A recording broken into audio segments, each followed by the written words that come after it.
Hey everybody, it's the Van Show. Welcome, welcome, welcome. And thank you for coming. We're here at Waterloo Park talking to one of my favorite authors, Divya Srinivasan. Say hello, Divya. Hello. Hey, we're so happy to have you here. Thank you so much for coming. Oh, I'm so happy to be here. Thank you. Yeah. So Divya, we want to know about you. So first off, tell us where you're from. Well, I've lived in Austin a long time. I went to college here. So I came to Austin in 1991. Ooh. And before that, I grew up in North Texas. But pretty much since the first grade, I've been in Texas. Yeah, I went to UT. Very cool. And did you study illustration there? Nope. I did a liberal arts degree, Plan 2, and I just was drawing all the time on my own and tried doing an animation project with a friend, like just an independent study. And it's what I wanted to do. It was in the 90s when animation was, I was very interested in animation. I watched a lot of cartoons growing up as a kid, like most kids do, but also as an adult. And so I thought that would be what I would like to do. So let's backtrack a little bit. So I want to talk about when you were young.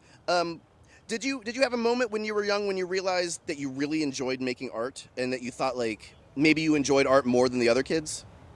I don't know. I think that I just enjoyed drawing, and I did get, I think it was in the second grade, we were supposed to draw the presidents, or pick a president. It was President's Day, and all the presidents' portraits were up on the wall. Mm-hmm. And so you pick a president and draw it, and I drew two because I was having a lot of fun doing it, and I still have those. They're prized possessions of mine right now because it was Washington and Lincoln, and they were on manila paper, and I erased too many times on Washington's nostril, and there's an actual hole where the nostril is.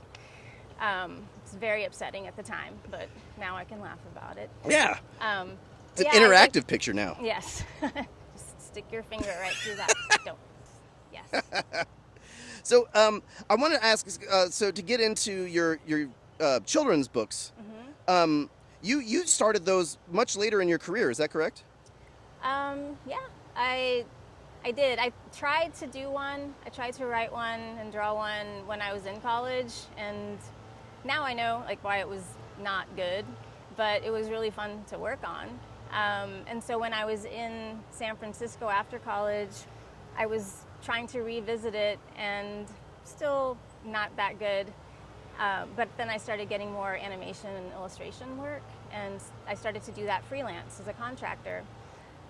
Kept doing that, and I had some really cool clients too. So I felt very lucky, but there weren't enough jobs for me. Like in 2008, the jobs were fewer, and so I wasn't getting as much money, and I had to take whatever came my way, and there were some jobs I just did not like.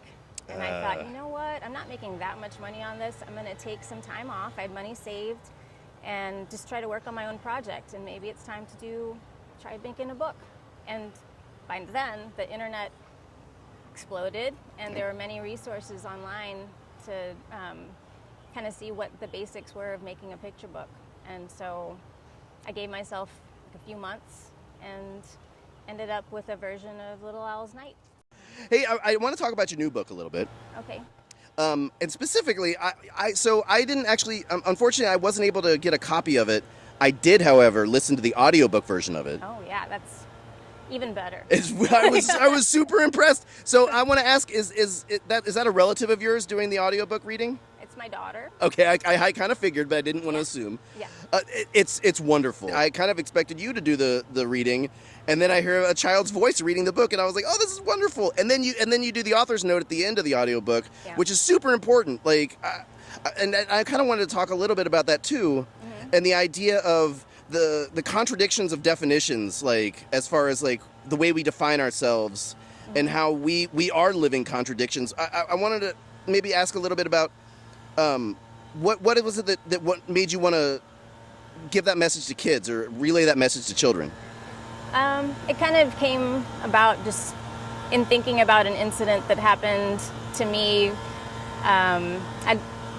the weekend before I started one weekend my daughter and I went to a park, and a man, I'd been talking to this couple for a while, while my kid and their granddaughter were playing, and we were talking about travel, and I don't know, it seemed like we were hitting it off fine. And then just out of the blue, he told me, "Oh, your English is so good," and it was really jarring because I've only spoken English since I was 3.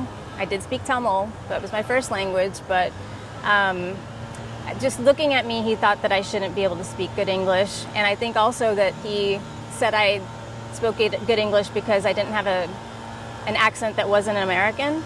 And I just didn't know what to say. I felt very hot in my head, like this felt very wrong and weird to hear, and I didn't have a proper response. So the next day, I dropped my daughter off at school, and I needed to work on this book idea that I'd had for a while, but I kept thinking about that incident. And so I thought, what would I want to say to that guy?